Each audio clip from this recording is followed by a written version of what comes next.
So I sometimes think of the question, like, why am I not an atheist? Why am I not an atheist when atheism kind of makes sense to me in lots of ways, in that I'm quite materialist in some ways, in the sense that I want to think about what's real, what's material, what's concrete, what's actually there. And like those arguments of existence of God in GCSE RE never were convincing to me in the slightest.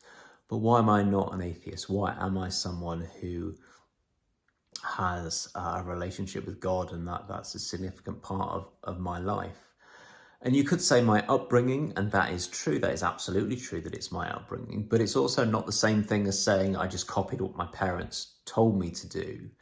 It's actually, I think, more complicated than that. And I think we can think about what does that mean, it's my upbringing. What it means is that, like, from a child, I was taken to this place called church. And in that place, I was welcomed. People were nice to me as a baby, as a toddler, as a young child. I did colouring in the pews.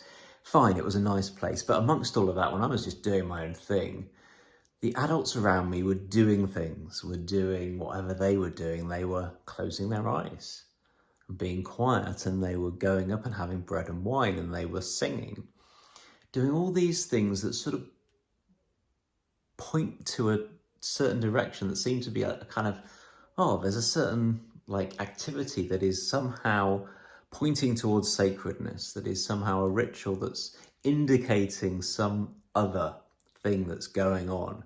And what is that other thing? And I guess my curiosity, and just by absorbing it from those around me, to sense, well, what happens when I close my eyes and are quiet, like that, you know, according to whatever developmental level I had it as a child and as a teenager and beyond, that was a curiosity that was in me. In that, in places like that, I began to sniff out, to sense God, to smell God, literally in some ways, because the church I grew up in was the kind of church that had incense, had smelly stuff that was wafted around, and so there was a smell associated with church.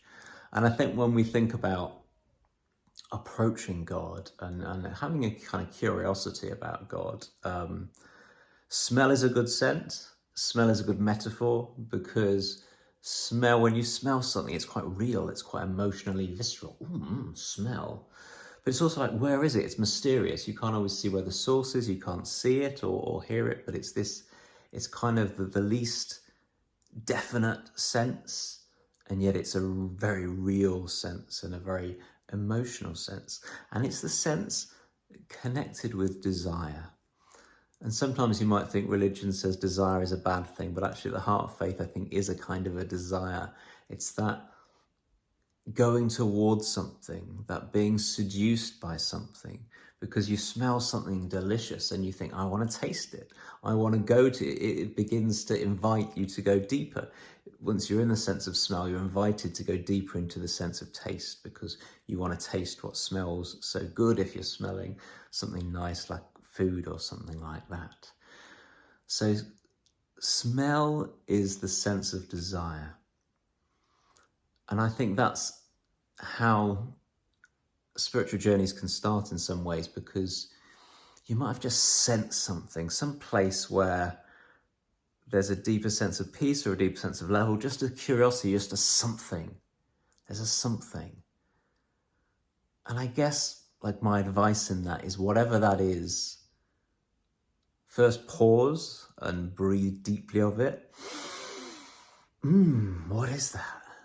And then follow the desire. Follow the desire deeper and deeper and deeper. Wherever it takes you, whatever practice it takes you to, whatever religion it takes you to, breathe deeply and follow that desire. Follow it more deeply. That can be the first step towards